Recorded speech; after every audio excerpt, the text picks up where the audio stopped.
Chers amis auditeurs de Tocsin, bonjour et bienvenue dans votre émission Science. Une science, alors certainement sans concession et sans prétention. Nous ne prétendons pas être des scientifiques ici, moi je ne le suis pas, mais nous serons orientés vers la quête de la vérité, la curiosité, l'étonnement, comme le disait l'un de mes invités tout à l'heure. Et nous allons nous étonner de phénomènes qui sont étonnants, surprenants et qui ne sont pas regardés avec tout le sérieux que de tels sujets pourraient susciter. Nous allons parler d'OVNI aujourd'hui avec François Damier et Mathias Leboeuf, co-auteurs d'un livre « Contact et OVNI, l'enquête » que je vous montre. Et avec Alain Juillet, connu des auditeurs de Tocsin, qui nous a fait l'amitié de nous rejoindre pour cette émission. Alors nous allons commencer par... je vais vous laisser vous présenter rapidement, messieurs, François Damier et Mathias Leboeuf. Qui souhaite commencer ? Moi, je suis journaliste depuis très longtemps. J'ai évoqué dans différents pays, dont la Russie, où j'ai ouvert la première radio privée. Ensuite, j'ai travaillé sur le média numérique BTLV, qui est une chaîne qui traite justement de paranormal et de choses un peu aussi de développement personnel. Et c'est à cette occasion que j'ai pu faire la connaissance de tout le panel de personnes qui travaillent autour de ce sujet. Des gens comme Egon Kragel ou des gens comme Gilles Bourdet, un grand spécialiste de Roswell. Enfin, tout ce genre de personnes que j'ai côtoyées le long de mes années à BTLV m'ont permis justement de me pencher sur le sujet avec ce livre qui est sorti récemment et que j'ai eu la chance de coécrire avec Mathias, qui lui est arrivé par une autre porte. Alors moi, pour ma part, j'ai une double casquette de philosophe et de journaliste. Et dans le livre, il y a une partie, la troisième partie du livre, qui est un essai philosophique sur la figure de l'extraterrestre et comment la figure de l'extraterrestre a émergé. En tant que journaliste, je suis plutôt journaliste plurimédia. J'ai commencé ma carrière en presse, en travaillant pour des tas de titres différents, puis radio, notamment à Europe 1, pas mal de temps. Et puis, il se trouve que j'ai croisé le chemin de François sur la chaîne de BTLV, donc qui est une chaîne consacrée au mystère, à l'étrange, à l'inexpliqué. Au départ comme invité d'ailleurs, puisque j'ai été l'invité de François sur le bonheur, sur la question du bonheur, exactement. Et puis je suis devenu chroniqueur, et puis après j'ai eu ma propre émission sur BTLV, François étant rédacteur en chef. Et donc j'ai commencé à m'intéresser à ces problématiques du paranormal, de l'étrange, du mystère, et au cœur de tout ça, à la question OVNI, puisque un des cœurs de cible de BTLV, c'était justement la question OVNI. Et du coup, on a rencontré ensemble, sous la férule de François, une bonne partie des acteurs concernés par ce sujet, des ufologues, mais aussi des scientifiques d'ailleurs. Et je dois dire que je suis ravi d'être ici dans une émission scientifique, parce que ça veut dire que ça correspond bien à notre démarche. Oui, c'est ce qu'on a voulu. On a fait une enquête, on a été chercher des scientifiques. Sortir de l'ésotérisme. Voilà, c'est ça, sortir de la fantaisie. De la fantaisie ou du fantasme OVNI. Donc que ce soit une émission scientifique, parce qu'il faut dire aux auditeurs tout de suite, nous on est des enquêteurs, et on est plutôt des enquêteurs sceptiques au départ, c'est-à-dire qu'on n'est pas des croyants. On n'a pas de croyance, oui. On n'est pas là pour délivrer une vérité. On a été interroger des gens qui encore une fois sont des acteurs, mais notre point de départ est un point de départ quasiment socratique, c'est que tout ce qu'on sait, c'est qu'on ne sait rien, et c'est pour ça qu'on a été interroger les autres. La question OVNI, on croise beaucoup de farfelus, on croise beaucoup de croyants, entre guillemets, qui délivrent une vérité qui est souvent indubitable et inattaquable. C'est pas notre cas, quoi. Et en même temps, il y a des faits scientifiquement interrogeable, et c'est vraiment la démarche initiale de notre livre, et c'est pour ça que je suis très content d'avoir une émission scientifique, même si c'est une émission de vulgarisation, qui reprend cette interrogation. Alors justement, c'est ma première question, parce que contrairement à l'autre, nous n'allons pas commencer par écarter les faits, mais à nous plonger dans les faits, et c'est l'une des premières phrases de votre livre. C'est une citation de Luis Elizondo, et il dit, sous serment, devant la Chambre des représentants aux États-Unis, soyons clairs, les ovnis existent bel et bien, des technologies avancées qui ne sont pas produites par notre gouvernement ou un autre, surveillent des installations militaires sensibles à travers le monde. De plus, les États-Unis, tout comme certains de nos adversaires, possèdent des technologies dédiées aux ovnis. Alors, première question, déjà, c'est quoi un ovni ? Comme on l'explique tout simplement, un objet volant non identifié. Alors, c'est volant, ça peut être aussi il y a les OANI aussi, c'est dans la mer. C'est après. Par exemple, en France, il y a le GEPAN qui existe depuis une cinquantaine d'années. Ce sont des faits qui ont été vérifiés par des météorologues, par des scientifiques, par des militaires.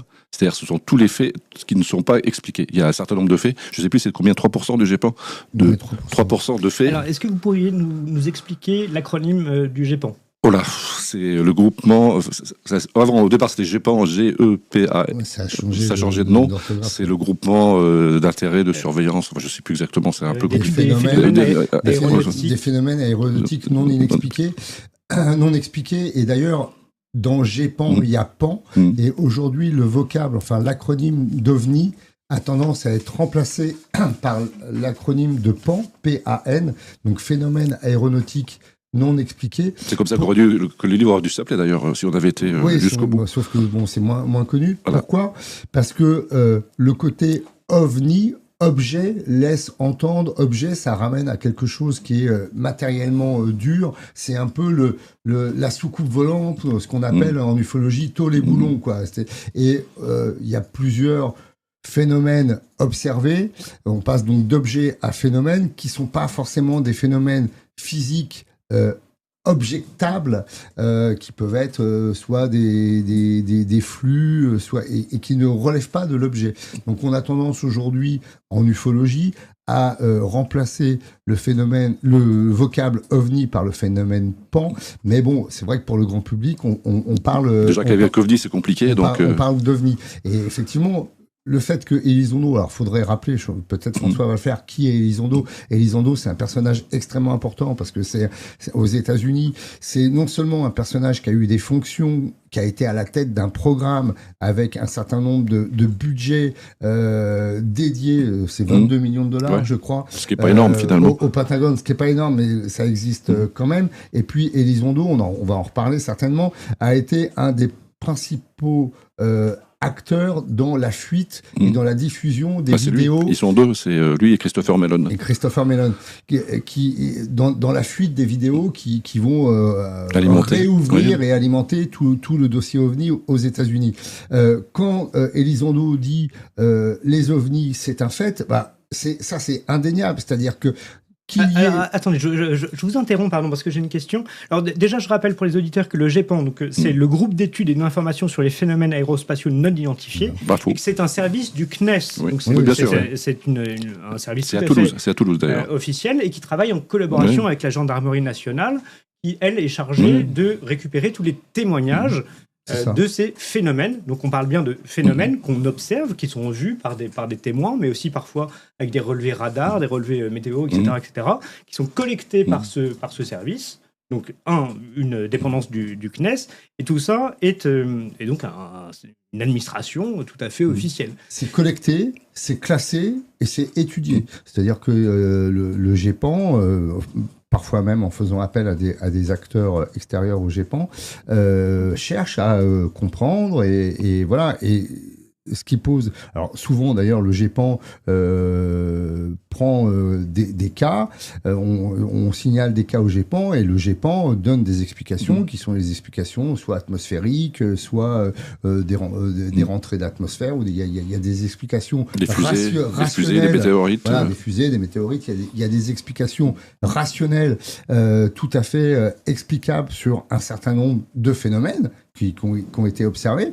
Donc le GEPAN apporte ses lumières sur ces cas-là. Et puis, il y a 3 à 4% des cas qui restent non expliqués, donc qui restent ovni, justement, et que le GEPAN recense et cherche à expliquer et qui pose problème. Parce que, comme le dit Luis Elizondo, alors là, en plus, Luis Elizondo, effectivement, c'est quelqu'un qui est issu du Pentagone, c'est quelqu'un qui a fait partie du renseignement, c'est quelqu'un qui a témoigné dans une commission au Congrès sous serment. Donc, il y a toujours quand on témoigne au Congrès sous serment, le délit de parjure, je sais pas si c'est un délit ou un crime, mais on peut aller en prison. C'est extrêmement grave, quoi. Donc, quand Elizondo dit en fait que les ovnis c'est un fait, c'est quasiment une tautologie, mais il a raison de le rappeler. Mais oui, il y a des phénomènes qui sont inexpliqués, qu'on n'arrive pas à comprendre,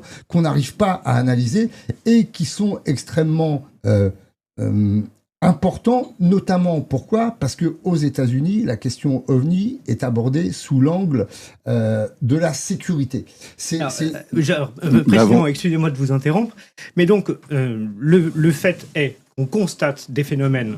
Certains sont expliqués, notamment par le GEPAN, etc., et un certain nombre ne sont pas expliqués. C'est là que normalement le scientifique devrait se poser la question, c'est-à-dire qu'est-ce que c'est que ces choses qu'on voit et qu'on ne comprend pas, mais également, et là je vais me tourner vers Alain Juillet, le renseignement. Parce que si on ne sait pas ce que c'est, précisément, on devrait déterminer ce que c'est pour des raisons de sécurité.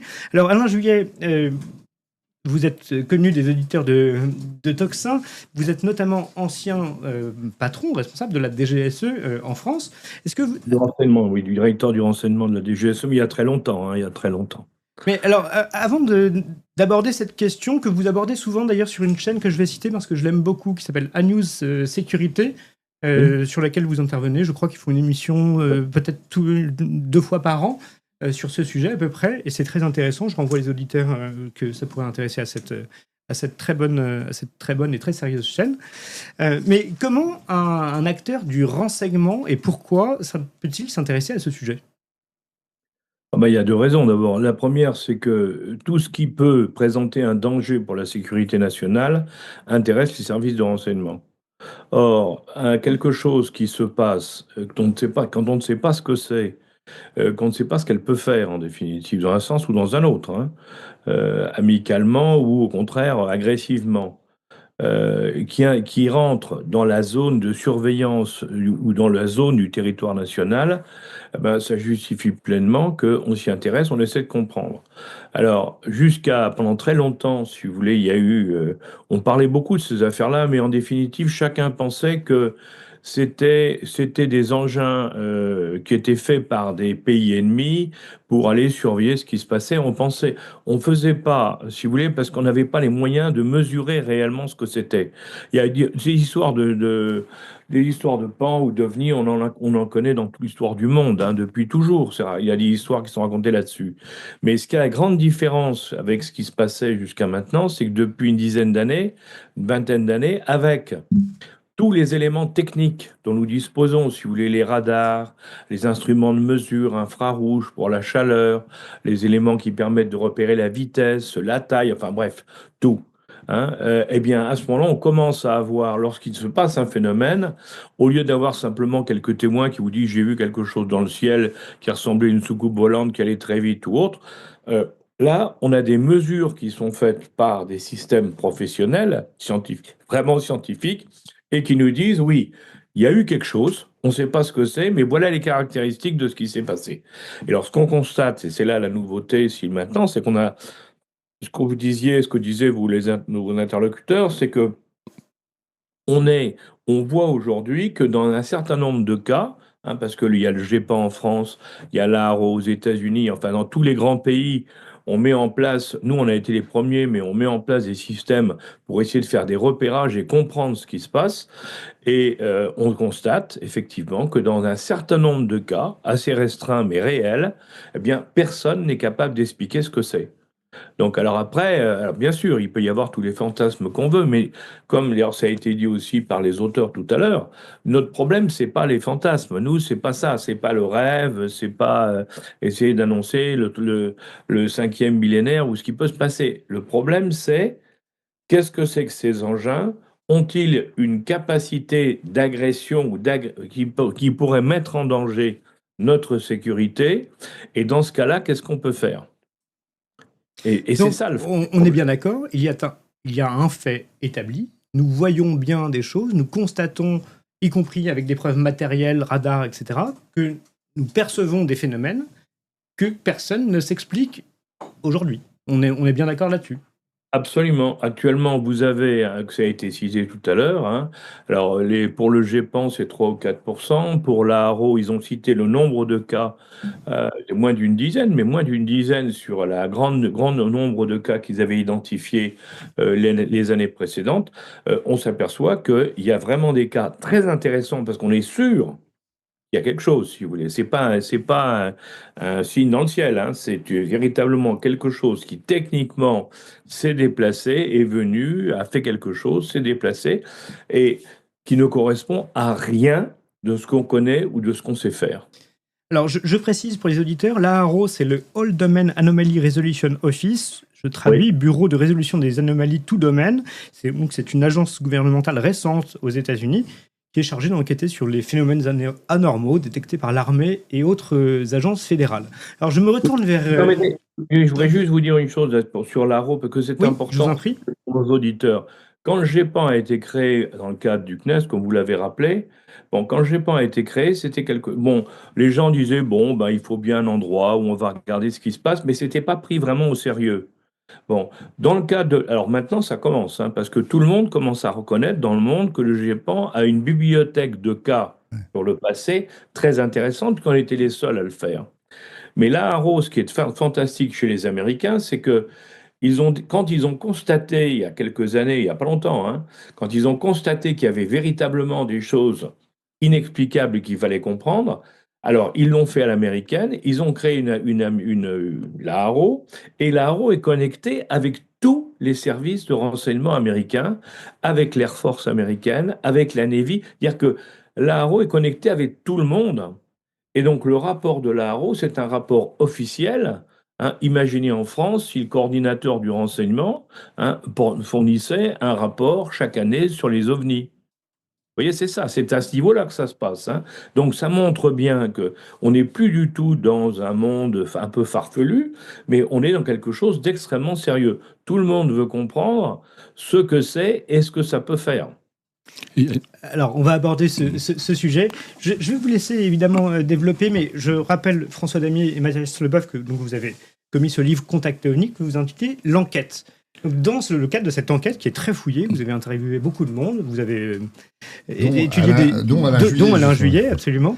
Donc, qu'est-ce qu'on voit? Je voulais préciser une chose qui me semble importante, c'est que le GEPAN, il y a eu le rapport Cometa, qu'on peut toujours trouver en librairie, qui rapporte tous ces faits en 1999, qui a été présenté à Lionel Jospin. Bon, après, c'est pas passé grand-chose, mais ce qui est important, c'est que le GEPAN, ce sont des témoignages de gens comme nous, qui ont fait des observations. Parce qu'il faut préciser qu'à l'époque, les pilotes de ligne ou les pilotes de chasse, jamais ils ne disaient qu'ils avaient vu un ovni, parce que les seuls qui ont voulu parler, leur carrière s'est mal terminée. Alors qu'aujourd'hui, grâce à Elizondo, grâce à Christopher Mellon, grâce à toutes ces personnes-là, aujourd'hui, par exemple, je sais qu'au Canada, les pilotes de ligne, ils ont des documents, ils remplissent, dès qu'ils voient un phénomène, ils remplissent des documents. Aux États-Unis, maintenant, c'est possible que tous les pilotes qui ont vu ces phénomènes puissent le rapporter. Ils n'ont plus peur que leur carrière soit brisée. Oui, moi je voulais prolonger ce que disait Alain et ce que vous venez de dire. On est donc bien face à des événements ou des phénomènes inexpliqués. Sauf que quand on parle de c'est pas Madame Michu dans son champ en Lozère qui a vu une soucoupe volante passer. Depuis 2017, ce qui a énormément changé, c'est que c'est l'armée américaine, notamment à travers les pilotes de la Navy, qui a déclassifié, enfin en tout cas il y a des vidéos de l'armée américaine qui ont été déclassifiées, qui ont fuité. Est-ce que vous voulez qu'on en regarde une petite avec les auditeurs? Et c'est ça qui a fait... qui a rouvert et qui a fait basculer le dossier parce que et qui est pris très au sérieux aux États-Unis. Alors nous en France, on a un autre regard. Ça reste toujours un peu folklorique et on a l'impression que c'est un sujet qui est un peu anecdotique. Mais aux États-Unis, l'armée via la Navy et via les avions de la Navy, les pilotes de la Navy, on filmait des phénomènes. On entend aussi des sons qui sont des sons incroyables parce que les pilotes sont, je sais pas s'il faut dire ébahis ou interpellés, horrifiés, mais ça provient de l'armée. Donc, l'armée peuvent le faire parce qu'aux États-Unis, généralement, ils sont deux dans l'avion parce que les gens qui voient des phénomènes, par exemple en France, dans les Rafales, il y a un pilote et donc il peut pas à la fois voir le phénomène, l'analyser, alors qu'aux États-Unis, le navigateur peut. D'ailleurs, ce sont des navigateurs qui rapportent le mieux et qui ont été interviewés sur les chaînes de télévision. C'est quelque chose donc d'extrêmement important parce que c'est à la fois lié effectivement à des questions de sécurité, et des questions de politique, puisque ça remonte jusqu'au Congrès. Et effectivement, en France, ça a été très compliqué de pouvoir faire parler les militaires. Nous, dans le livre, puisque effectivement c'est un livre d'enquête où on a interrogé un certain nombre d'acteurs, on a été voir également des théologiens, des religieux pour savoir ce que ça pourrait changer. Voilà. Mais un des intervenants du livre qu'on est très fier d'avoir eu, c'est le général Mignot. Le général Mignot, qui est un général qui a vu quelque chose d'incroyable, qui témoigne très peu. Et alors, pour vous raconter la petite anecdote, quand on a contacté pour la première fois le général Mignot nous a dit non, moi, les journalistes, vous voulez faire du sensationnalisme avec cette question. Moi, je veux pas parler aux journalistes, c'est trop risqué. Il y a beaucoup de gougnafiers. Bon, on a eu une fin de non-recevoir au départ. Et puis, le temps est un peu passé. On a interviewé notamment un certain nombre d'acteurs, dont Alain Juillet. Et le général Mignot est revenu vers nous en nous disant, finalement, je veux bien vous parler, sous réserve d'avoir la relecture de l'interview et tout ça, ce qui est tout à fait normal. Et il nous a parlé, il parle très peu, et il livre un témoignage qui est dingue. Alors, c'est vraiment... et le général Mignot, c'est tout sauf un farfelu. C'est Buzz l'éclair, quoi, le général Mignot. Je donne ses qualifications. Il a servi pendant 40 ans dans l'armée, ancien directeur du Centre national des opérations aériennes, ancien directeur adjoint du Centre d'études stratégiques aérospatiales. Et effectivement, il a témoigné sur un phénomène qu'il a observé, ainsi que son équipage, ainsi que du personnel au sol, etc. Ils étaient 6 dans l'avion. Il a été responsable de la défense aérienne de Paris, de la zone de Paris. Donc c'est quelqu'un d'extrêmement sérieux. Et d'ailleurs, c'est quelqu'un qui est très mesuré sur l'interprétation de ce qu'il a vu. Néanmoins, quand il raconte ce qu'il a vu, on est quasiment dans rencontre avec le troisième type, quoi. Alors, mais justement, je reviens à ma question, mais qu'est-ce qu'on voit ? C'est quoi ces phénomènes justement inexpliqués qu'on voit un peu partout ? Il y a différentes formes. Pendant longtemps, c'était plutôt sous des formes de tollet-boulon dans les années 50, puis ça a évolué. Aujourd'hui, les formes sont assez spéciales parce que j'ai lu récemment un rapport de scientifiques, et le tic-tac, les fameux tic-tac, ils ont tous c'est pas du tout aérodynamique. Donc on se demande comment ça peut avoir des vitesses aussi rapides et trajectoires alors qu'ils sont pas du tout aérodynamiques. Quand on voit aujourd'hui les trains ou les avions ou les futurs avions, comment ils sont construits, ça ressemble pas du tout à ça. Donc on se demande comment ces engins arrivent à avoir de telles prouesses. Concernant le général Mignot, il y a justement dans son interview une longue description de ce qu'il a vu. Et là, encore une fois, on en revient à l'histoire de OVNI Pan. Ce qu'il décrit, lui, donc il est en vol de nuit avec un équipage. C'est un avion qui est un avion civil. Non, c'est militaire. Non, militaire. Militaire, oui. Un transat. Un transat, c'est un transat. Et il voit, en fait, lui ne voit pas d'objet à proprement parler, c'est une série de lumières qui dessine quelque chose et qui se met dans l'alignement de son vol et qui les précède, en fait, qui les double et qui les précède. Et quelque chose d'énorme. Alors, quelque chose qui est très volumineux. Il parle, je crois, de quelque chose qui ferait la taille d'un porte-avions. Oui, c'est très volumineux. Ces lumières semblent dessiner le contour de quelque chose, mais qui serait donc invisible. Il ne voit pas de matérialité de soucoupe ou de choses comme ça. Et ça dure un certain temps, et puis ça disparaît. Et ça dure suffisamment longtemps pour que tout son équipage et lui-même voient la même chose, corroborent comment dire, la vision. Voilà, donc je renvoie les auditeurs qui seraient intéressés par cette description, parce qu'il nous fait une description très précise. Et cette description, elle est extrêmement troublante.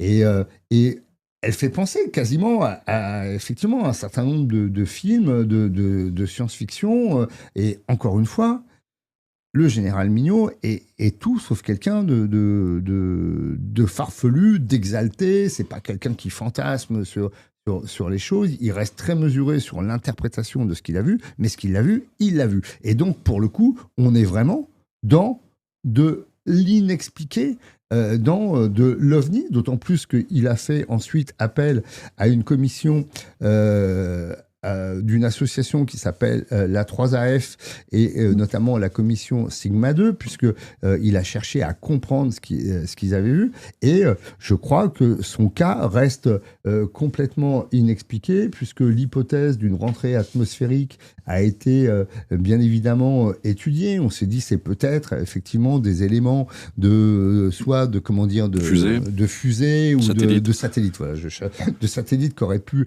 rentrer dans l'atmosphère, mais tout ça est extrêmement étudié de façon très précise, mesurée, et ça ne correspond pas à l'archétype d'une rentrée atmosphérique. Donc on ne sait pas. Alors, on va regarder un rapide extrait ensemble, parce que donc on voit des phénomènes, alors, soit lumineux, très imposants, très massifs. On voit aussi des choses qui ressemblent à des objets, mais qui n'ont pas du tout une dynamique habituelle, qui ne ressemblerait pas à un drone ou un avion, qui font parfois des angles droits, des accélérations qu'on n'explique pas physiquement. Et d'ailleurs, on va revenir tout à l'heure sur cette question scientifique, pour le coup. C'est-à-dire, on voit des phénomènes qu'on ne sait pas expliquer physiquement, et on devrait quand même se poser quelques questions. Et ça sera la deuxième partie de cette émission, savoir pourquoi, apparemment, on ne se pose quasiment pas la question. Mais on va regarder ensemble l'extrait, si vous voulez bien. Limite, ouais. My gosh. They're all going against the wind. The wind's 120 knots from the west. The whole thing, dude.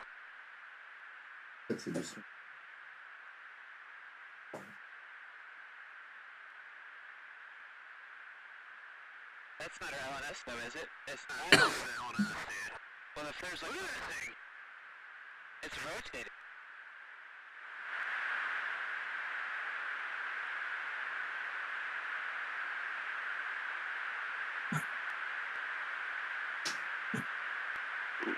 Nickel 6-1 Tango Roger, over. Oh, got it! Woohoo! Roger, there's troubleshooting Did you box moving target? No, I took an auto track. Oh, okay. Oh my gosh, dude. Wow, look at it fly! Alors, donc ça, ce sont des documents qui ont été diffusés par la Navy, donc la marine américaine, et donc pris authentifiés, parce qu'au départ, c'était le New York Times qui les a diffusés en décembre 2017. Enfin, au moment où ils ont annoncé l'existence de Louis Elizondo, enfin de l'AATIP, qui était ce fameux groupe au Pentagone, qui avait le bureau qui avait été par le sénateur Harry Reid, qui était un fervent défenseur des ovnis. Et donc, ce bureau existait. C'est donc au cours de cet article de 2017 qu'on a révélé cette chose. Et ensuite, les vidéos sont parues et ont été authentifiées, je crois, 2 ans plus tard, en avril 2020 ou 2021. Oui, 2020. Voilà. Et d'ailleurs, c'est intéressant de soulever que c'est souvent la Navy, et non pas l'US Air Force, par laquelle fuite ce genre de vidéos. Peut-être que vous avez une explication d'ailleurs sur ce sujet. Peut-être qu'ils sont beaucoup plus ouverts, on ne sait pas exactement. Peut-être qu'Alain Juillet a une explication. Et je voulais dire, sur ces vidéos, il y a 2 choses qui sont intéressantes. Il y a le visuel, ce qu'on voit, notamment sur la vidéo Tic Tac. Et puis, il y a le son. Il y a la réaction des pilotes. Alors, il y a 2 types de réactions. Il y a d'une part, quand même, une forme d'étonnement, parce que les pilotes sont face à un phénomène complètement hallucinant et on sent l'hallucination de ces pilotes. Et puis il y a aussi une certaine forme de décontraction des pilotes qui peut paraître étonnante, mais bon, alors, c'est les pilotes chevronnés qui sont habitués et pour le coup, là, ils sont vraiment face à un phénomène non seulement inexpliqué, mais inattendu pour eux, quoi. Et c'est sur ce double volet qu'il faut analyser ces vidéos. Alors, Alain Juillet, du point de Oui. vue du renseignement, quand on voit des images comme ça et des phénomènes comme ça, qu'est-ce qu'un spécialiste du renseignement se pose comme question? Ah bah, d'abord, bien sûr, on étudie, on étudie aussi comme on vient de le faire, hein. On étudie la réaction des pilotes. Là, il faut préciser, hein, pour nos auditeurs, ça peut les intéresser, que les deux pilotes, il y avait deux avions, hein. Il y a deux avions qui ont accroché avec leur radar, leur système infrarouge et autres, qui ont accroché les cibles, en l'occurrence l'OVNI qu'on voit, hein. Et c'était des pilotes confirmés parce qu'après la Navy américaine les a fait passer à la télévision. C'était une commandante de l'US Navy, quand même, c'est pas rien. Donc, si vous voulez, une femme très entraîné en ce qui concerne comme pilote, hein, et un officier instructeur qui était lui aussi commandant. C'est-à-dire que c'était des gens qui étaient des pilotes ultra entraînés et qui ont été très surpris parce qu'ils ont vu quelque chose ce qui leur paraissait incroyable par le comportement. Alors là, j'en arrive à ce qui nous intéresse, nous, en particulier au niveau du renseignement, hein, le comportement de ces engins. Parce que si vous avez l'image que vous venez de montrer, par exemple, bon, on voit l'engin qui tourne, bon, mais il y a un autre passage où on voit l'engin qui change à 90 degrés, puis il repart à toute vitesse. Bon, et ça, c'est pas possible. Les structures, si vous voulez, techniques de nos avions aujourd'hui ou de nos engins volants ne permettent pas ça. Donc là, on comprend pas comment ça se passe. Et en tout cas, il peut pas y avoir d'individu à l'intérieur parce que il serait mort sous les jets, hein, il pourrait pas tenir. Un être vivant ne tiendrait pas dans ce genre de choses. Donc là, il y a déjà des questions. Une autre question, par exemple, très intéressante là-dedans, c'est qu'on voit cet engin qui est en l'air, qui vole, qui accélère, qui ralentit, qui s'arrête. Bon. Et à un moment, il rentre dans l'eau. Il rentre dans l'eau et il continue à la même vitesse sous l'eau et il ressort. Et quand on regarde le film, par exemple, on voit que quand il ressort, il n'y a pas une goutte d'eau qui sort de l'engin. Autour de l'engin. C'est-à-dire que donc, il émet ce qu'on appelle du plasma, hein, autour de lui pour pouvoir se déplacer. Donc, vous voyez, tous ces éléments-là, on les étudie pour comprendre comment ça marche. Parce que c'est très intéressant. Si vous voulez, par exemple, tout à l'heure, nos auteurs le disaient, quand vous avez un ovni qui monte, qui descend, qui ralentit, qui accélère à des vitesses fantastiques, bon, c'est pas possible avec nos systèmes de propulsion. C'est pas possible non plus avec je vous dirais, la solidité de nos engins, des nôtres, hein. Bon, donc qu'est-ce qui se passe? Ben, la question on se pose, c'est donc il y a un autre système de propulsion que ce que nous connaissons. Et en particulier, il y a beaucoup d'hypothèses aujourd'hui sur la gravitation, c'est-à-dire que ces engins semblent, du bien semble, il faut être extrêmement prudent, on n'en sait rien, mais il semble bien qu'ils maîtrisent la gravitation et qu'ils utilisent la gravitation pour se déplacer, car ça ouvre des champs, des possibilités extraordinaires.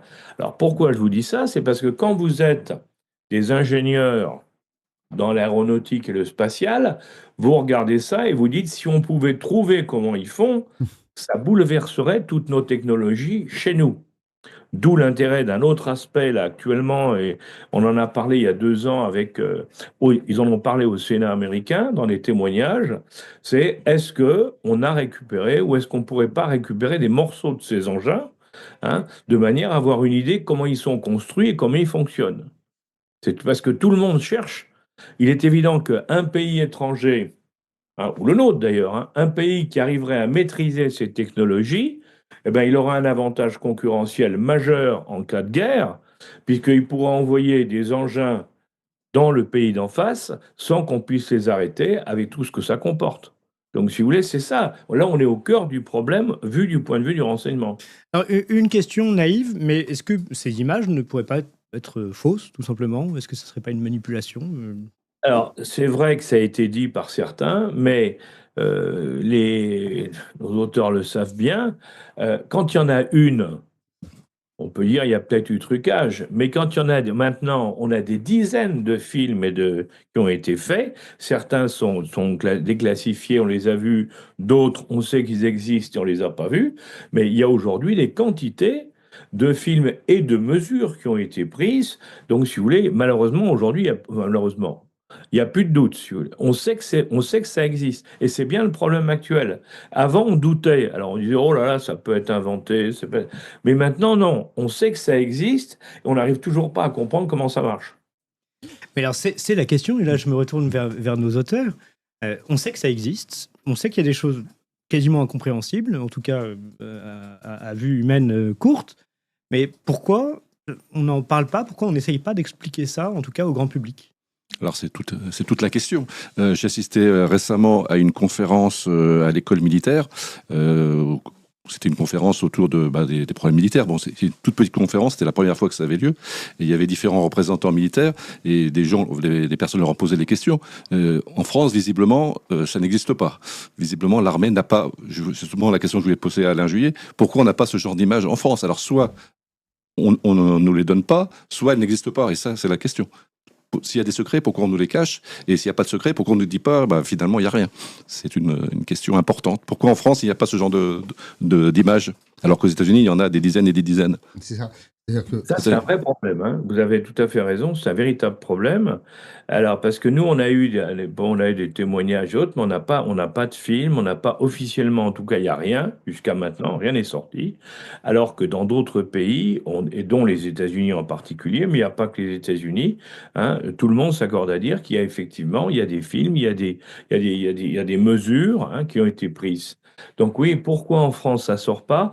C'est parce que curieusement, moi je pense que curieusement, si vous voulez, la France a été le premier pays, vous l'avez rappelé, le premier qui sérieusement a parlé des ovnis, c'est le fameux rapport Cometka qui a été signalé tout à l'heure, qui a été fait par un groupe de grands professionnels qui faisaient une formation à l'Institut des hautes études de défense nationale et qui, comme rapport, ont sorti un rapport sur les problèmes des ovnis. Fameux rapport Cometka. C'est la première fois qu'on en parlait officiellement dans un État. Bon, derrière ça, on a créé, il y avait le GEPAN aussi qui a fait... Mais au niveau des militaires, on a toujours considéré que ça n'existait pas. Pourtant, on a des témoignages. Tout à l'heure, vous citiez le général Mignot. On a des témoignages de pilotes de l'aéronaval. On a le témoignage d'un pilote de la patrouille de France. C'est des vrais pilotes. Il n'y a pas de problème. Ils savent de quoi ils parlent. Qui ont tous témoigné en décrivant très exactement ce qu'ils avaient pu voir et qui correspond à tout ce qu'on dit. Donc, il y a eu effectivement un certain nombre d'autres, mais pour le moment, l'armée n'a pas déclassifié ou n'a rien dit. On n'en parle pas. Aux États-Unis, ben, c'est totalement différent parce que sous la pression d'Elizondo, de Christopher Mellon, qu'on a cité tout à l'heure, et de quelques autres, il y a eu au niveau du Sénat américain et de la Chambre des représentants, il y a un certain nombre d'élus qui ont dit il faut qu'on sache ce qui se passe. C'est trop grave, c'est un problème de sécurité nationale, il faut qu'on sache. Alors, il y a eu des missions, des financements qui ont été lancés, il y a eu l'AARO dont on a parlé tout à l'heure qui a été créé. Bon, et puis, on s'attend, il y a une demande officielle qui a été faite par des parlementaires américains qui ont demandé au président Trump de déclassifier, et ça, on va voir ce qui va se passer dans les semaines et les mois qui viennent, de déclassifier des informations qui sont aujourd'hui classifiées concernant les ovnis pour savoir véritablement où en sont les Américains. Qu'est-ce qu'ils savent ou qu'est-ce qu'ils ne savent pas? Parce que c'est toute la question, si vous voulez. Mathias Leboeuf. Oui, la question corollaire de pourquoi en France on n'en parle pas, c'est pourquoi aux États-Unis on en parle. Et Alain vient d'évoquer Christopher Mellon, qui est un acteur aussi extrêmement important. Il faut rappeler peut-être pour les auditeurs qui est Christopher Mellon. C'est un sous-secrétaire d'État à la Défense sous deux administrations, l'administration Clinton et l'administration Bush, et qui était spécialiste justement du renseignement sur ce domaine-là, qu'on a interviewé, qui a bien voulu nous répondre également dans le livre. Pourquoi aux États-Unis on en parle autant? Ben justement parce que il y avait un bureau avec un budget, et qu'à un moment donné, Elizondo, qui était à la tête de ce bureau, claque la porte et décide de parler, parce que derrière, il y a des enjeux aussi de budget. C'est-à-dire que le fait de faire fuiter ces vidéos, et là, on a 3 vidéos qui émanent de la Navy, mais il y en a beaucoup plus probablement. C'est-à-dire que ces vidéos, les 3 qu'on voit, qui ne sont pas d'ailleurs d'une qualité militaire, il y a certainement beaucoup plus de matériaux ou de matériel que ces 3 vidéos. Et elles sortent parce que derrière ce dossier, il y a un combat entre des gens qui veulent garder le silence et la chape de plomb sur ce dossier, et d'autres qui, au contraire, pensent que on doit continuer, à financer un renseignement sur ça, et 2, que le citoyen américain doit être au courant de ce qui se passe. Donc derrière le débat scientifique, il y a des enjeux financiers et politiques, de budget et de questions de citoyenneté qui sont très forts aux États-Unis, alors qu'en France, on n'a pas cette culture-là, finalement. Déjà parce qu'il n'y a pas de budget proprement dédié sur ça. Donc, il y a le GEPAN, quand même, on a été les premiers à le faire, donc, et qui existe toujours, et qui a... Il y a du personnel, enfin, c'est pas grand-chose, mais enfin, ça existe depuis très longtemps. On a, en France, été les premiers et les pionniers, effectivement, sur le GEPAN, sur le rapport Cometa, qui est un rapport commandé par le politique, livré...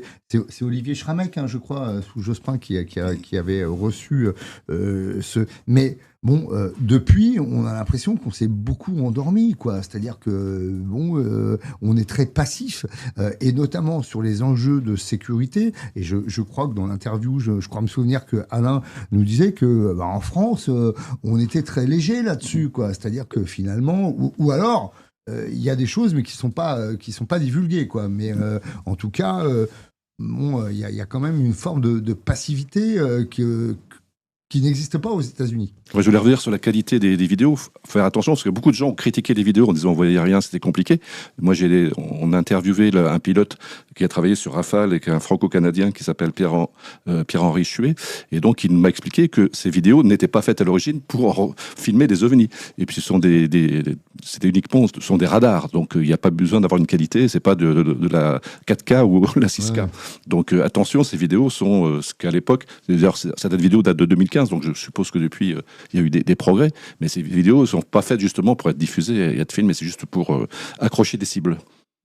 Alors, dans l'interview que vous avez produite de Christopher Mellon, que vous évoquiez tout à l'heure, il pose cette question. La question n'est plus de savoir si les pans existent, mais de comprendre ce qu'ils sont, d'où ils viennent, comment ils fonctionnent et quelles sont les intentions de ceux qui les contrôlent. Alors, grosso modo, quelles sont les hypothèses sur la table ? Il y en a beaucoup. Et je pense que... Vas-y.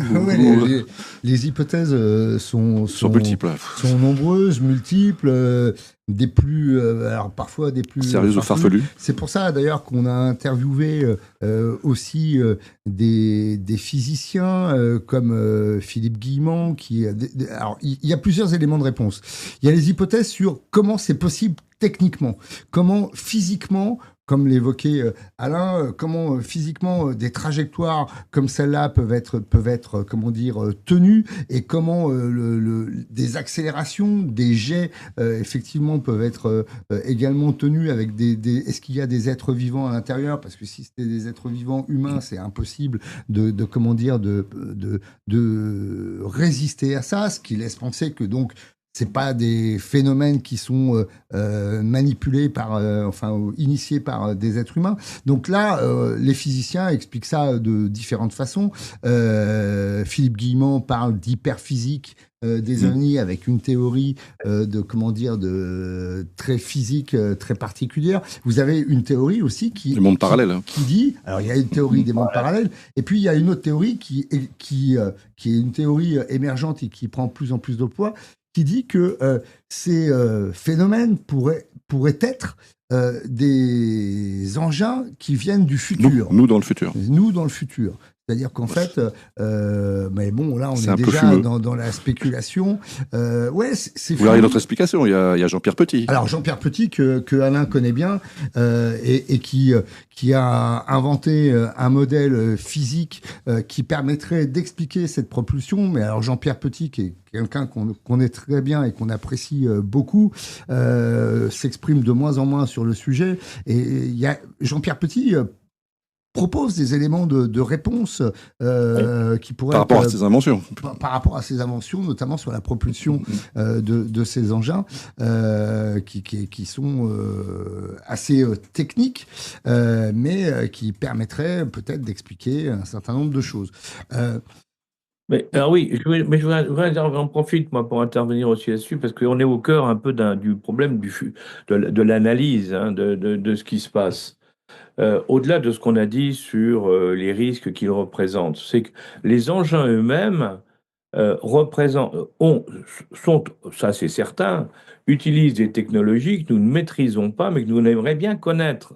Parce que comme je vous disais tout à l'heure, celui qui les maîtrise, mais il aura un avantage sur tous les autres. Alors ça explique d'un côté toute cette sensibilisation auquel on assiste depuis 2 ans pour savoir si un pays ou un autre a récupéré des morceaux de ce genre d'engin.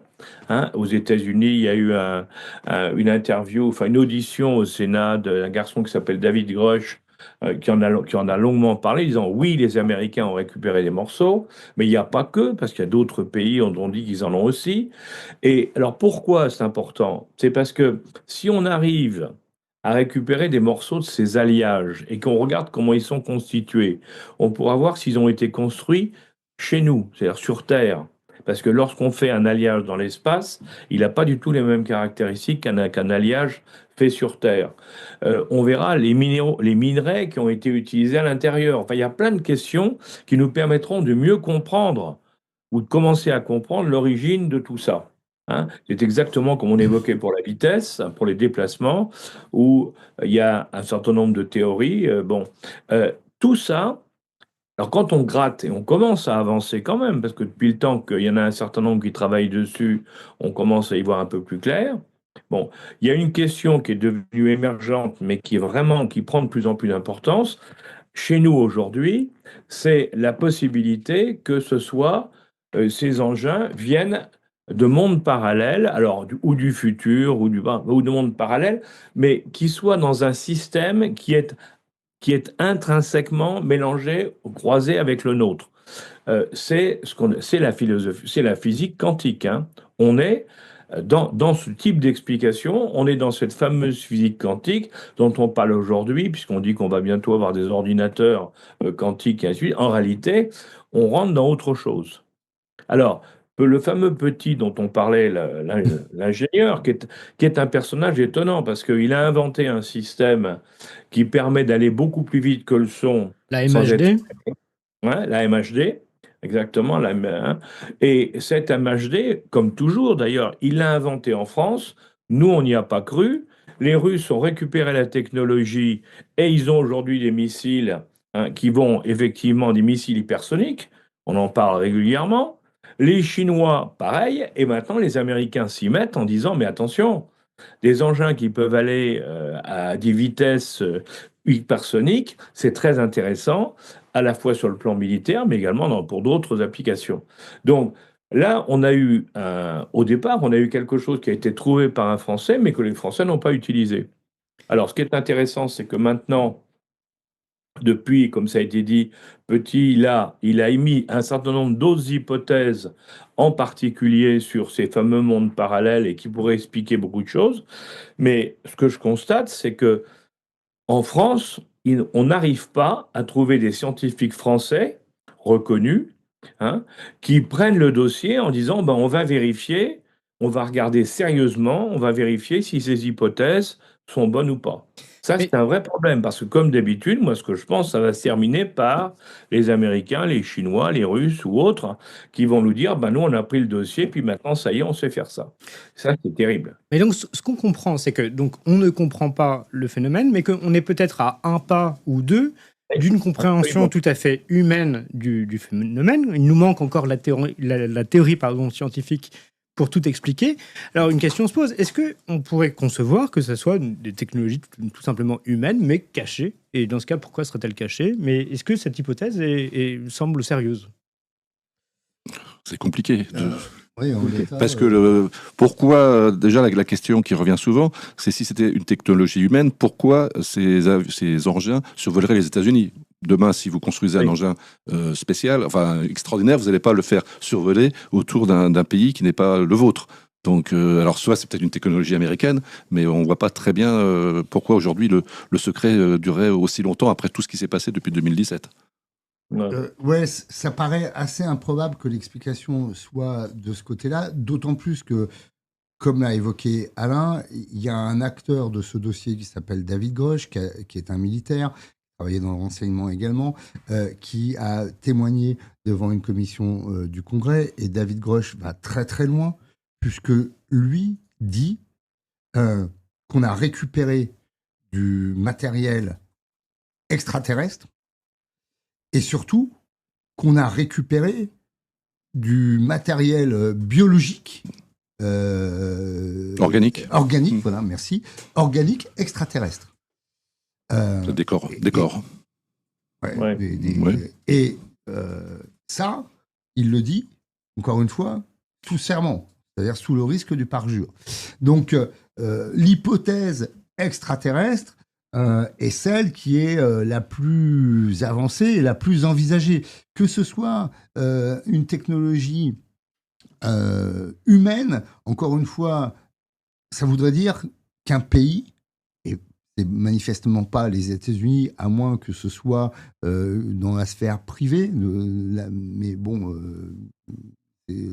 Quand on voit quand même que les fusées aujourd'hui, les fusées de Musk, elles ont exactement le même principe que les fusées soviétiques ou américaines il y a 60 ans. C'est-à-dire qu'il n'y a pas eu des progrès. Alors, il n'y a pas eu des progrès énormes dans la propulsion. Alors ça c'est une vraie question. À part des petites bottes et les trucs jolis. Et qu'on a aujourd'hui du mal à aller sur la Lune, à rééditer ce qui s'est passé en 69. En gros, depuis un siècle, notamment dans le domaine physique, on ne voit pas d'avancée absolument majeure. Il y a des perfectionnements de technologies connues. On a développé l'avion, la fusée, etc. Mais, déjà, la station spatiale, elle est qu'à 400 km. Donc, pourquoi elle est à 400 km ? Vous avez l'explication, moi je l'ai. C'est parce que si on était beaucoup plus haut, et les Chinois sont en train de faire l'expérience, au bout de quelques semaines, quelques mois, les gens mourraient de cancer et de maladies. Parce qu'on ne peut pas survivre dans l'espace. Aller dans l'espace aujourd'hui, aller sur Mars, c'est une aberration. Alors ça rejoint un peu notre débat, puisque aujourd'hui, par exemple, comme Françoise Combe, par exemple, pour elle, c'est pas possible qu'on rencontre des extraterrestres. Qui est une astrophysicienne. Voilà, parce que directrice de la chaire univers. Au Collège de France. Et donc les distances sont tellement grandes que c'est pas possible que les extraterrestres soient venus sur Terre. Donc il y a un antagonisme, nous avons un problème. Oui, mais justement, excusez-moi de vous interrompre, justement dans cette affaire-là, pourquoi elle dit ça, Françoise Combe ? C'est parce qu'elle part de l'équation d'Einstein et de la vitesse limite, bien sûr. La vitesse lumière, comme vous savez. Bon, le E égale mc2 avec ses conséquences. Si maintenant cette équation d'Einstein n'est que simplement une étape et qu'il y a d'autres possibilités derrière, à ce moment-là, ça change tout. Et c'est la caractéristique de petit. C'est ce que dit mais là, on rentre dans la science-fiction. La vitesse de la lumière, c'est la vitesse, pour nous, la vitesse maximale. En réalité, on peut la multiplier. Donc, c'est très intéressant parce que c'est là où on voit qu'au niveau des scientifiques, ils ne sont pas d'accord entre eux. Et c'est ça qui est terrible. Il faudrait quand même qu'ils réfléchissent tous ensemble pour trouver une solution. Il me semble que là, on touche le point essentiel, et c'est vraiment le but qu'on voudrait faire ici sur Toxin de cette émission, c'est de poser ce type de questions. Une théorie scientifique, elle est valide jusqu'à preuve du contraire. Là, pour l'instant, il y a un consensus sur la théorie de la relativité d'Einstein qui nous dit qu'il y a une constante cosmologique qui est C, la vitesse de la lumière, etc., etc. On ne peut pas la dépasser. Mais pour l'instant, on n'a pas de théorie, encore que Jean-Pierre Petit, me semble-t-il, justement, essaye de dépasser ce modèle, ou en tout cas de l'inclure dans un modèle qui va plus loin.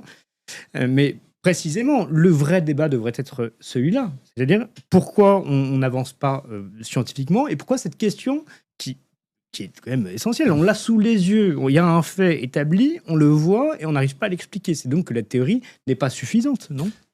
Il y a une réponse qui est toute simple, c'est que si on cherche à penser ce problème avec un cadre épistémologique qui est celui de la physique newtonienne ou post-physique newtonienne, on n'y arrivera pas. On n'y arrivera pas. On ne peut pas expliquer ça dans le cadre épistémologique de la physique newtonienne. Donc on est obligé, et les physiciens en premier plan ou les astrophysiciens sont obligés de remettre en cause ce cadre, qui est un cadre finalement très anthropocentré, c'est-à-dire à se baser sur la physique telle que nous, on la ressent, pour pouvoir... Alors, est-ce que ça passe par la physique quantique ou d'autres modèles?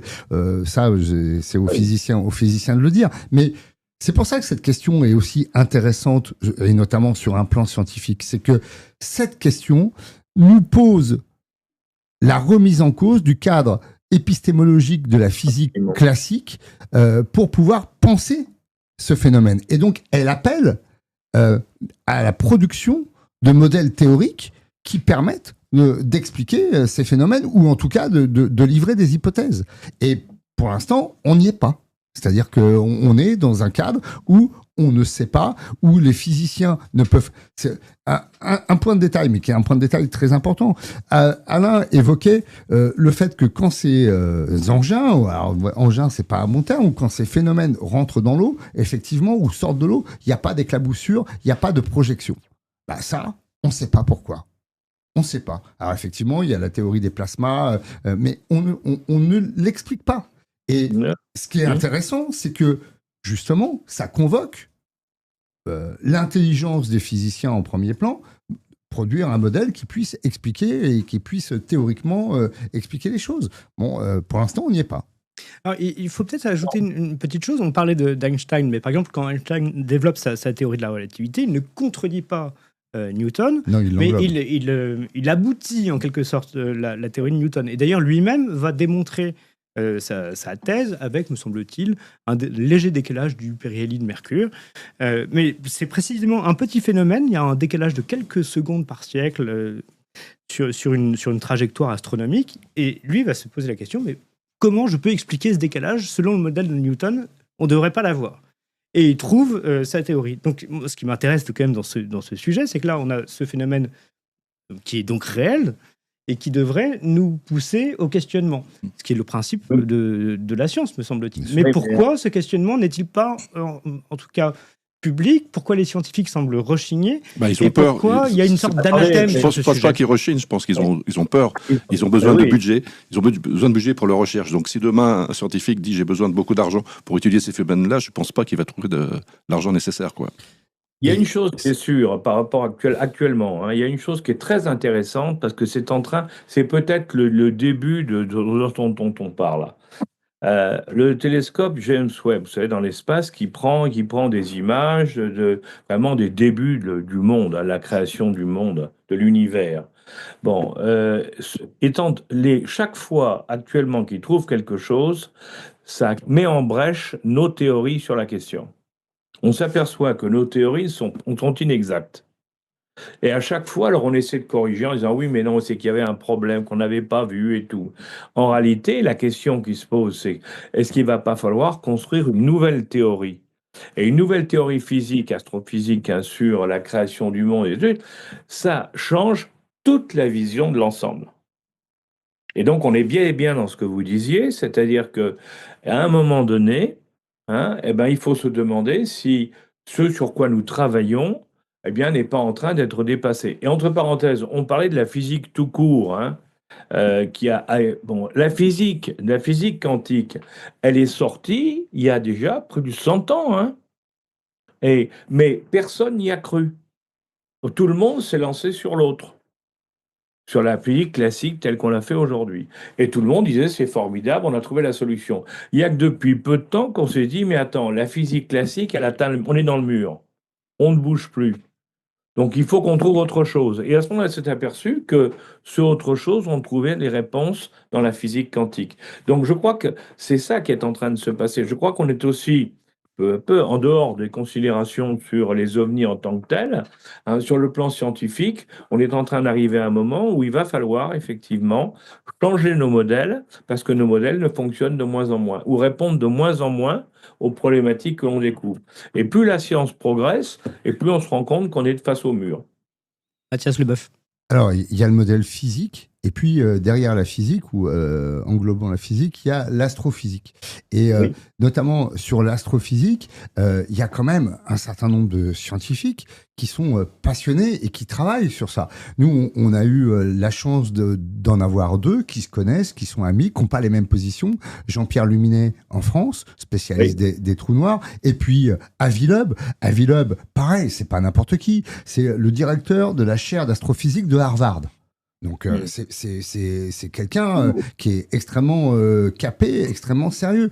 Avi Loeb, c'est quelqu'un alors qui a travaillé sur l'astéroïde Oumuamua en produisant de la théorie. Est-ce que vous pouvez très rapidement expliquer ce que c'est que cet astéroïde, parce que c'est un cas intéressant. L'astéroïde... C'est arrivé juste avant 2017. Ouais, c'est marrant. C'est arrivé juste avant 2017. On observe on observe les astronomes ou les astrophysiciens observent un objet énorme qui a la forme d'un cigare un peu ovale et qui semble se déplacer. Qui vient d'un autre système solaire. D'un autre système solaire et qui semble qui avance de manière erratique. Se déplacer avec une vitesse qui n'est pas constante. Et donc là, la question se pose, savoir si c'est un phénomène naturel ou si c'est un objet volant, dirigé, voilà. Et Avi Loeb s'est emparé de ce cas et a beaucoup communiqué dessus en disant non, c'est pas un objet, c'est peut-être pas, parce qu'il est très prudent, c'est peut-être pas un objet naturel, c'est peut-être effectivement un objet qui est dirigé puisque la vitesse n'est pas constante. Et à partir de là, il y a eu un grand débat de savoir quelle était la nature de cet objet, parce que là, pour le coup, on est sur un objet physique. Est-ce qu'il est naturel? Est-ce qu'il n'est pas naturel? Est-ce qu'il est dirigé par une intelligence? Est-ce qu'il n'est pas dirigé par une intelligence? Par ailleurs, donc, et ça a nourri un débat extrêmement important et mouvementé. Mais par ailleurs, Avi Loeb est quelqu'un, donc encore une fois, quelqu'un qui est tout sauf un farfelu, qui met en place des expéditions à travers un projet qui s'appelle le projet Galileo, donc des expéditions physiques. Il affrète il appareille des bateaux pour aller dans l'Antarctique, voir s'il peut retrouver des artefacts ou en tout cas des morceaux d'objets qui seraient extraterrestres. Et ça, rien qu'en soi, c'est hallucinant. C'est-à-dire que si quelqu'un comme Avi Loeb, qui encore une fois dirige ou a dirigé la chaire d'astrophysique d'Harvard, est capable de mettre en place des expéditions, d'affréter des expéditions avec un financement, avec des équipages, avec un projet scientifique pour aller voir si on peut retrouver des artefacts extraterrestres, c'est que, au fond de lui, il pense que la possibilité existe. Disons qu'il se prend un peu pour un archéologue de l'espace, c'est un peu le terme qu'il nous a donné. Donc il cherche le passé. Pour lui, il y a aussi des civilisations qui ont peut-être disparu, il cherche des artefacts de choses qui ont peut-être disparu. Quoi. Et alors, parce qu'on ne s'est pas contenté d'interroger Avi Loeb, on a aussi un peu croisé les interviews. Quand on interroge Jean-Pierre Luminet sur cette question, et Jean-Pierre Luminet connaît très bien Avi Loeb, et ils ont une forme d'amitié, et qu'on demande à Jean-Pierre Luminet mais qu'est-ce que tu penses de la démarche de Avi Loeb? Luminet a en gros, pour résumer cette formule, il dit: je pense qu'il va trop loin, mais qu'il a raison d'aller trop loin. Il va trop loin parce qu'il pousse le bouchon dans le processus. Mais il a raison d'aller trop loin parce que ce n'est que comme ça qu'on trouvera des choses et que la science pourra avancer. C'est sortir du cadre des certitudes constituées. Et tant qu'on ne sortira pas du cadre des certitudes constituées, c'est-à-dire que tant qu'on n'envisagera pas sérieusement que quelque chose peut exister ou pas, mais il faut l'envisager, on restera dans le cadre de nos certitudes, mais qui ne correspondent peut-être pas à la réalité. Alors, poussons le bouchon un peu plus loin, si vous voulez bien. Donc, on se dit que l'hypothèse d'une technologie actuelle terrestre semble, en tout cas, peu probable, et que si c'était le cas, il faudrait imaginer une sorte d'immense complot pour avoir caché ces technologies à tout le monde pendant des dizaines d'années. Ce qui peut plaire à certains. Ce qui peut exister, c'est une hypothèse, mais disons que la probabilité est faible. On a d'autres hypothèses. Il y a évidemment l'hypothèse extraterrestre qui n'est pas du tout à évacuer. Il y a l'hypothèse de théorie scientifique qu'on ne connaîtrait pas, d'univers parallèle, de liens entre le présent, le futur, le passé, etc. Il y a une autre hypothèse, alors je ne sais pas s'il est évoqué, je ne crois pas dans votre livre, c'est celle de Jacques Vallée, que vous devez connaître, et qui, lui, met en rapport le phénomène OVNI avec un phénomène de conscience, ou de même peut-être psychologique. Ça rejoint un peu la thèse aussi de Jean-Claude Bourret, un peu, ils font un peu dans ce... Et de Philippe Guillemont. Et de Philippe Guillemont aussi.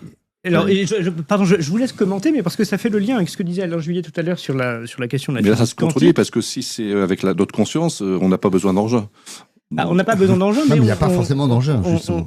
On sait précisément maintenant, avec la théorie quantique, que les phénomènes quantiques physiques se réalisent uniquement, prennent forme, prennent réalité, prennent chair, j'ai envie de dire, pour parler un langage plus spirituel, mais on finira sur la question spirituelle si vous voulez bien. En raison de la conscience, en raison de l'observateur. Si l'observateur n'est pas là, le phénomène reste, suspendu en quelque sorte. Qu'est-ce que vous pouvez nous dire sur cette question du rapport entre conscience et OVNI ?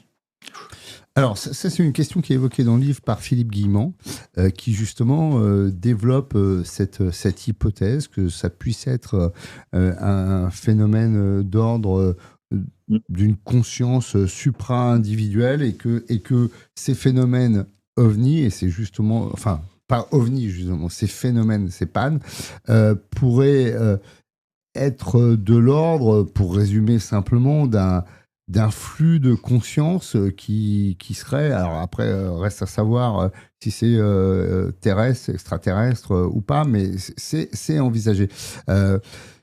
Moi, je me méfie toujours. Faut faire attention avec l'explication du quantique parce qu'on a toujours tendance à mettre un peu du quantique partout. Moi, je reste très, très, très précautionneux avec le terme de quantique. Vous savez, quand on discute avec Étienne Klein, c'est quelqu'un qui vous dit les gens qui maîtrisent le quantique aujourd'hui sur la planète, il y en a 10, quoi. C'est-à-dire que on a tendance, nous, on a interviewé beaucoup de gens qui nous disent mais si vous comprenez pas, c'est parce que c'est quantique. Et moi, je comprends parce que je maîtrise le quantique. Le quantique, quand on en discute avec des physiciens ou des astrophysiciens, eux-mêmes sont souvent... La première chose qu'ils disent, c'est si vous pensez que vous avez compris, c'est que vous avez rien compris. c'est ça. Vous restez sur le quantique des quantiques. Faut faire très attention avec ça. Après, effectivement, il y a une explication, c'est ce qu'on appelle l'hypothèse psy des phénomènes OVNI. Oui, c'est une hypothèse qui est, comment dire, qui est traitée, exploitée, développée, notamment effectivement par des physiciens qui reprennent cette idée de possibilité d'un phénomène de flux de conscience. Je ne sais pas bien comment l'expliquer plus parce que c'est pareil, ça reste à modéliser encore, mais c'est une hypothèse qui effectivement à court. Moi, j'attends plus du phénomène James Webb, du télescope James Webb. J'ai une pensée pour les frères Bogdanov qu'on a reçus beaucoup sur BTLV et qui attendaient depuis des années, les pauvres, ils ont disparu avant, ils attendaient, ils m'ont toujours dit, dès que James Webb va apparaître, on va savoir beaucoup de choses. Et je pense qu'on prendra beaucoup plus du télescope que de la physique quantique, qui va rester un peu fumeuse encore pour moi pendant des années encore. Mais justement, ce qui est intéressant, et là on le voit depuis une heure qu'on évoque ce sujet et qu'on tourne autour, c'est que ça convoque en fait des phénomènes physiques, des phénomènes astrophysiques, des explications possiblement religieuses.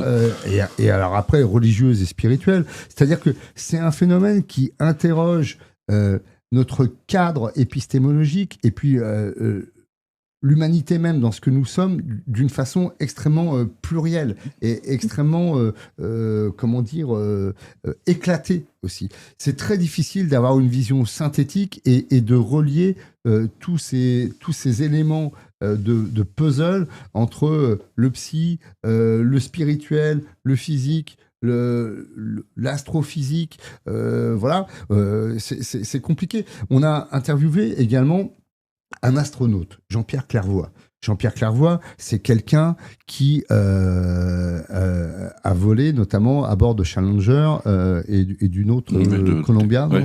Columbia qui a fait plusieurs vols spatiaux. Quelqu'un d'hyper rationnel, de formé pareil à comment dire. C'est un militaire, quoi. Oui, c'est ça, à rester serein et sceptique face aux phénomènes inexpliqués. Et il nous raconte que un jour, il est en vol et il voit un objet, une lumière qui tourne sur elle-même et qui clignote. Donc, il y a un signal qui est envoyé de façon régulière, sont dans l'espace. Et là, il explique que stupeur dans la cabine de Challenger, c'est-à-dire que les gars se disent, ça y est, on est contacté, quoi. Il y a quelqu'un qui nous fait un signe. Et donc, alors, il explique qu'il y a des procédures pour ça, c'est-à-dire qu'eux sont centrés sur leurs procédures avant d'étudier un phénomène comme ça. Ils restent focus sur leurs tâches. Et puis, donc, ils ne traitent pas le problème tout de suite. Et ils finissent par s'apercevoir que, en fait, le fameux signal qui est envoyé, c'est un stylo. Alors, comment le stylo est arrivé là dans l'espace, incroyable. C'est un mystère. C'est un stylo, un stylet en fait lumineux. Ce qui peut être très dangereux d'ailleurs. C'est la vitesse où ça va. Utilisé par les astronautes et qui était en rotation et qui donc, avec la lumière du Soleil, envoyait sur la rotation des signaux. Mais ce que dit Clairvoy, c'est que à un moment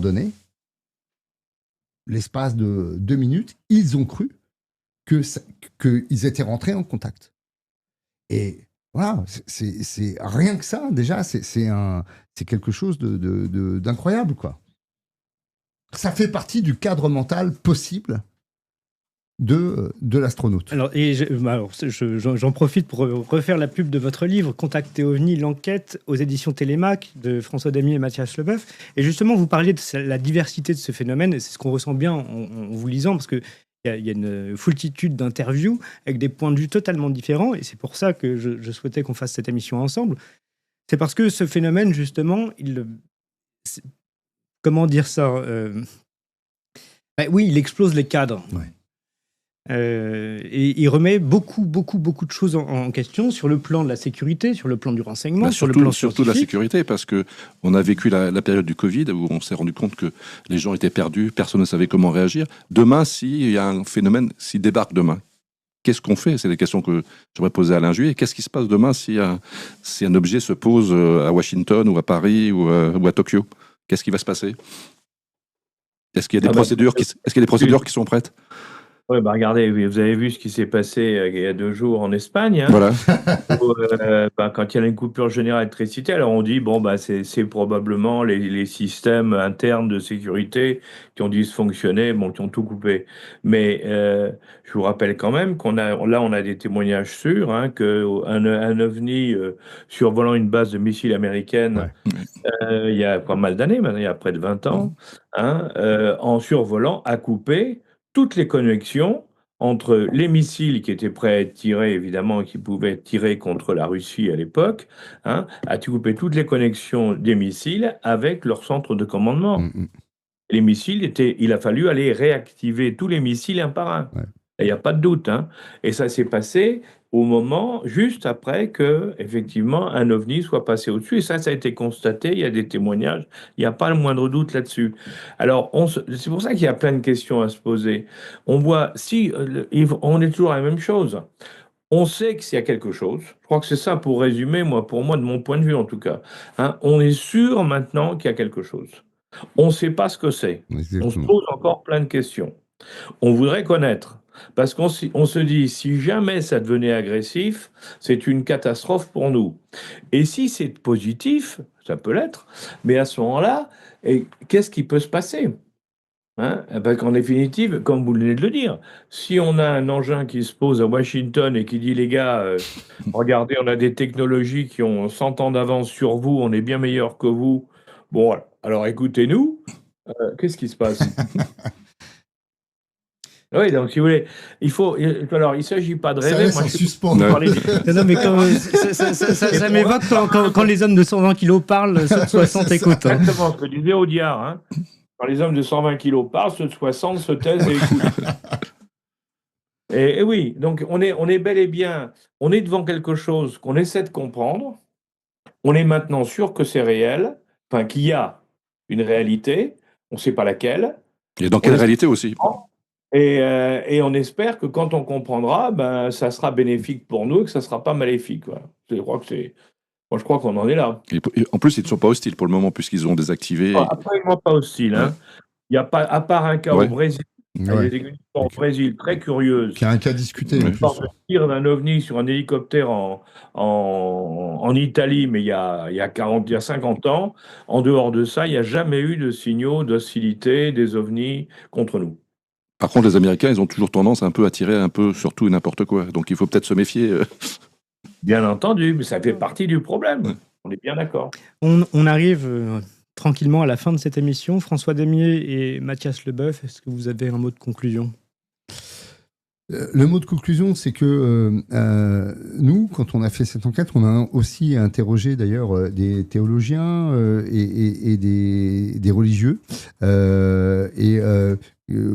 On s'est aperçu que c'était aussi un enjeu spirituel sur la place de l'homme dans l'univers, le rapport effectivement qu'il pourrait avoir avec une intelligence qui n'est pas une intelligence terrestre et le rapport éventuel de domination ou pas de domination, comme on vient de l'évoquer. La chose qui nous a surpris lors de cette enquête, c'est que finalement, que ce soit les théologiens, que ce soit les astronautes, que ce soit les astrophysiciens, que ce soit les spécialistes de la sécurité, que ce soit les militaires, les gens nous ont répondu assez facilement. C'est-à-dire qu'on a été les chercher, on a parfois eu besoin de les relancer, mais je crois que ce livre n'aurait pas pu être fait, en tout cas fait comme ça, il y a ne serait-ce que 6 ou 7 ans. Et ça veut dire que le dossier évolue, qu'aujourd'hui, et notamment parce qu'il a été crédibilisé de façon extrêmement dense par des gens comme Alain, qui n'est pas un farfelu non plus, qui a eu des responsabilités dans le domaine du renseignement. Donc aujourd'hui, c'est un dossier qui intéresse, sur lesquels les gens sérieux, scientifiques, prennent la parole. Les seuls qui sont réticents encore aujourd'hui en France, c'est les médias, et notamment les médias mainstream. C'est-à-dire que quand vous parlez de ce sujet et que vous arrivez avec une enquête, on vous dit « Ah ouais, mais bon, voilà ». Il y a de l'actualité, il y a de l'actualité. Est-ce qu'il y a de l'actualité ? Et on vous met systématiquement la musique X-Files en fond. Voilà, et donc on reste dans un espèce de folklore très enfantin, on va dire. Mais c'est dommage parce que, encore une fois, aujourd'hui, cette question, elle est envisagée par des gens très sérieux, encore une fois, des théologiens, des physiciens, des astrophysiciens, des militaires, qui sont prêts à parler. Et ça interroge vraiment l'humanité, la place de l'homme, notre cadre mental, épistémologique, notre façon aussi d'envisager ce qu'on ne comprend pas, comme le disait Alain, parce qu'on sait qu'il y a quelque chose, effectivement, on ne sait pas quoi et on ne comprend pas comment ça fonctionne. Et ça, rien que ça devrait nous mettre en question, nous, quoi, en tant qu'être humain. Et c'est pour ça que nous, on est parti de ce point de vue. C'est-à-dire, le point auquel Alain arrive, ça a été nos points de départ. Avec une enquête un peu socratique, on allait voir les gens et leur disant voilà, qu'est-ce qui se passe, qu'est-ce que vous en pensez, comment on peut penser ça, qu'est-ce que ça changerait, pourquoi, voilà. Et les réponses sont assez éloquentes. Je crois que on est en train d'évoluer lentement, mais sur ce sujet, et que c'est un sujet qui fera beaucoup parler de lui dans les années à venir. François Demier, en Moi, mode conclusion. Je suis très fier sur ce livre parce qu'au départ, moi, je voulais faire avec Mathias un livre grand public, c'est-à-dire qu'on voulait que ce livre donne l'envie aux gens de s'y intéresser. Et on savait qu'on se prendrait des coups des ufologues qui traînent un peu partout sur les réseaux en nous disant que notre travail, qu'on n'est pas spécialiste, donc on n'a pas. On dit carrément qu'on n'est pas ufologue, qu'on n'a pas le droit de parler. J'ai reçu pas mal de témoignages de gens qui étaient des amis, qui ne sont plus des amis d'ailleurs aujourd'hui, parce qu'on n'a pas le droit de toucher à certaines églises. Et pourtant, ce livre, je me rends compte que finalement, il y a beaucoup de gens déjà passionnés, des gens qui sont déjà au courant, plus que moi, des phénomènes, et qui ont aimé ce livre. Et pour moi, c'est une véritable surprise, quoi. Je pensais qu'au contraire, qu'on se moquerait un peu plus de moi. Ben non, pas du tout. Mais ça, c'est une chose, parce que comme vous l'avez remarqué, nous, on n'est pas là pour faire du prêchi-prêcha. On a interrogé des gens qui sont extrêmement différents. On a interrogé des sceptiques. On a interrogé des gens qui sont beaucoup moins sceptiques. Et ce qu'on a cherché à faire, c'est livrer les éléments du puzzle. En allant justement interroger des gens qui n'ont pas les mêmes positions. Nous, on n'est pas là pour dire il faut penser ça ou il faut penser ci. On est là pour donner des éléments pour que les gens, après, se fassent une idée sur le phénomène et puis pour ramener ce phénomène sérieusement sur le devant de l'actualité. On a même fait Bernard Werber et il y a une phrase qui m'a frappé lorsqu'on l'a interviewé, c'est qu'il nous a dit, lui, ce qui l'effrayait le plus, c'est qu'il n'existe pas. Cette phrase, elle m'est restée parce que imaginez que finalement, dans cette immensité qu'on n'arrive même pas à mesurer tellement l'immensité est immense, on peut dire, si on était seul et si demain on disparaît, qu'est-ce qui restera ? Est-ce que l'homme est vraiment indispensable ? C'est ta question. On va rester sur cette vaste question. Alain Juillet, est-ce que vous avez un mot de conclusion ? Non, moi je vous dirais que je trouve que ce livre, et je félicite les auteurs, hein, je pense que ce livre est un livre qui fait le point de manière très froide, et c'est comme ça qu'il faut prendre le problème. Je crois qu'il faut arrêter de déraper dans des rêves, des fantasmes variés des uns et des autres, hein. Il faut rester sur la réalité et essayer de voir où nous en sommes, et à partir de là se dire que, en permanence, il y a des progrès qui se font, qu'on va un jour découvrir la vérité sur toute cette affaire-là. On la découvrira, comment ça fonctionne. Il faudra du temps. Mais de toute manière, il faut continuer à chercher, un peu comme on disait pour Avi Loeb, hein. Il faut aller au-delà. Les Américains disent toujours qu'il faut penser en dehors de la boîte. Il faut sortir de la boîte là, pour être efficace. Out of the box. Trouver des solutions. Et ben là, c'est ça. Il faut sortir de l'environnement dans lequel on a construit l'histoire des ovnis dans le passé, hein. Il faut sortir de la boîte pour dire, attends, ça va beaucoup plus loin, c'est beaucoup plus important, ça s'inscrit dans un phénomène qui est un phénomène qui concerne l'humanité tout entière, à savoir qu'est-ce que c'est et d'où ça vient, hein, et comment ça marche, et que le jour où on aura cette réponse, eh bien c'est l'humanité entière qui aura progressé indiscutablement. Merci beaucoup à tous les trois. Merci Alain Juillet, merci François Damier, merci Mathias Leboeuf. Merci à vous. Merci à vous. Vous l'avez compris, c'est l'idée de cette émission, justement, de sortir de la boîte, de poser des questions. Nous ne sommes pas des spécialistes, mais d'essayer de comprendre. Et chers amis auditeurs, n'hésitez pas à nous donner des idées, des suggestions de thèmes, de sujets que vous voudriez qu'on aborde en toute simplicité. Je remercie Roxane et Thibaut pour la programmation et la technique. Merci encore à vous d'avoir accepté notre invitation. C'était un plaisir. Et à très bientôt sur Toxin. Super.